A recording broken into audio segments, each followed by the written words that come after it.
In further developments now, the Financial Intelligence Centre has come out to identify role players that are delaying South Africa's efforts to get off the Financial Action Task Force greylist.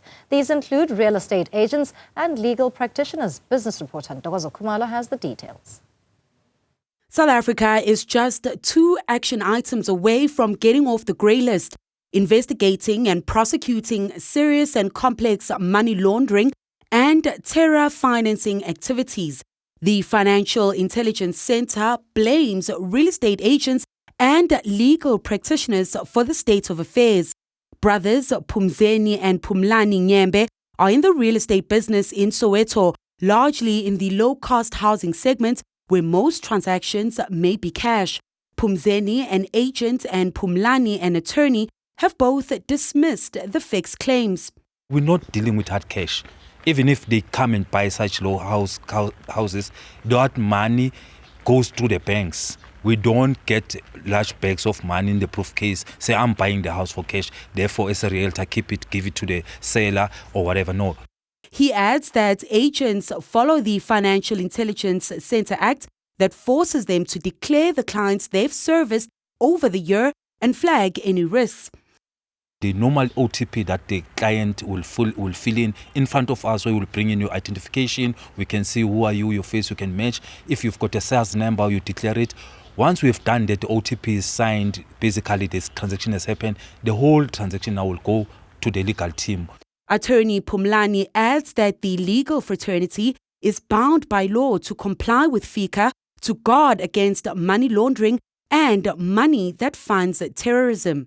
Any funds in the sale of a property goes to a trust account until the property is transferred. There is no money that comes into our offices.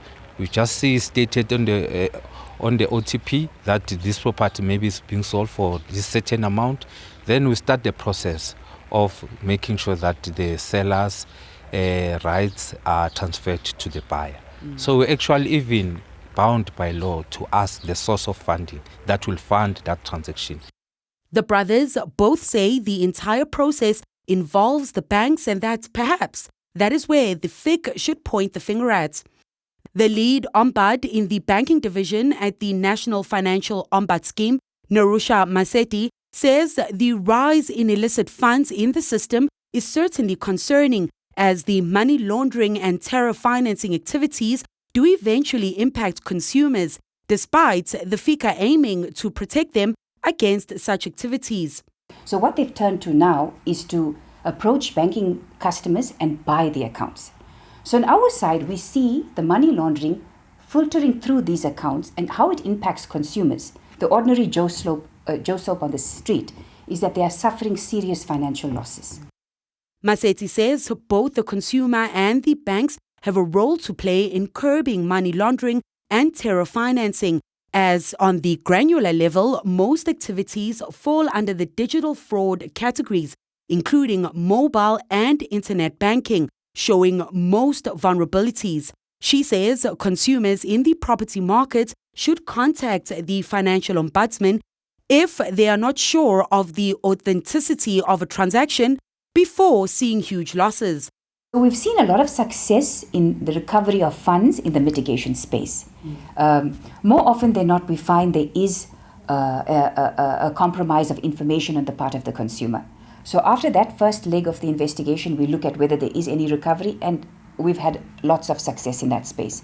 The Financial Action Task Force has given South Africa until the end of June to deal with the 2 action items to get off the grey list this year. For Newzroom Afrika on Channel 405, I'm Ntokozo Khumalo in Johannesburg.